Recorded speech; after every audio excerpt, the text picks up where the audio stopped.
Olá, estudantes do nono ano! Neste vídeo, vamos falar sobre o regime militar no Brasil, o período entre 1964 e 1985, quando o governo federal do Brasil foi conduzido aí por militares aliados a membros da sociedade civil.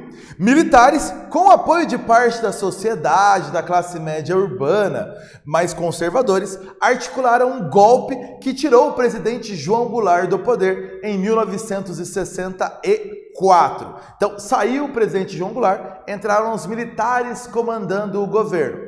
As ações destes governos militares, essas ações mais amplas, eram chamadas de atos institucionais, que são um conjunto de normas superiores decretadas pelo poder público federal que se sobrepunham até mesmo à Constituição do Brasil. Então, eram as definições do governo para que todos no país cumprissem. O grande destaque aí desses atos institucionais são os 5 primeiros. Sobre os 4 primeiros, o ato institucional número 1, chamado de AI-1, ele dava plenos poderes ao presidente da República, um militar, um general. Ele permitia ao presidente caçar políticos da oposição, que fizessem oposição ao governo, e garantiu que as eleições presidenciais fossem indiretas, sem o voto direto da população. O ato institucional número 2, ele criou o bipartidarismo no Brasil, só apenas 2 partidos políticos poderiam existir: Arena, dos membros do governo, MDB, da oposição ao governo militar. O ato institucional número 3, ele também colocou que as eleições para governador de estado também seriam indiretas. Eles seriam escolhidos pelos deputados estaduais e ainda estes governadores poderiam indicar os prefeitos de capitais. O ato institucional número 4 convocou deputados e senadores para aprovar a nova Constituição do Brasil, que foi redigida pelo Comando Militar. Então, uma Constituição nos moldes do governo militar do Brasil, e os deputados foram convocados para aprová-la. Então, os primeiros atos institucionais. O AI-5, esse aí é o mais repressivo do período militar no Brasil. Com o AI-5 teve início aí o período aí dos chamados anos de chumbo, um período mais forte, mais repressivo do governo, mais violento para lidar aí com os inimigos internos, as guerrilhas urbanas que estavam acontecendo no Brasil no período.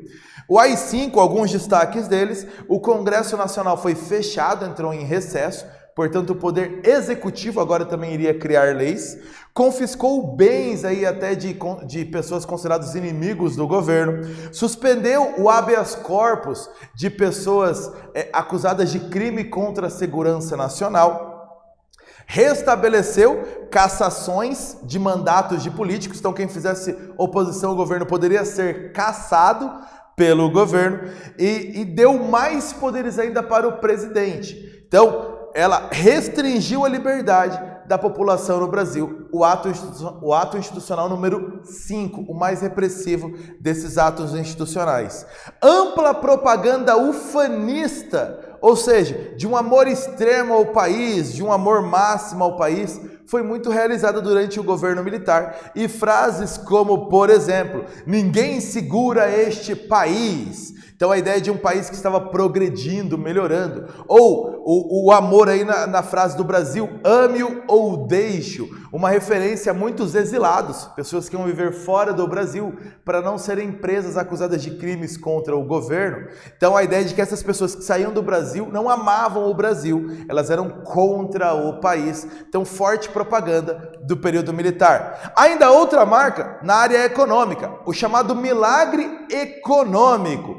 Grande crescimento do PIB do Brasil, principalmente entre os anos de 1968 e 1973. E esse grande crescimento do PIB possibilitou a realização de grandes obras no país, como essa que está na tua imagem, que é a a hidrelétrica de Itaipu. Além dela, a ponte Rio-Niterói, a rodovia transamazônica, grandes obras no Brasil, chamadas de obras faraônicas, grandes, gigantescas. Criança, neste vídeo nós falamos sobre o regime militar no Brasil. Espero que vocês tenham gostado. Até breve!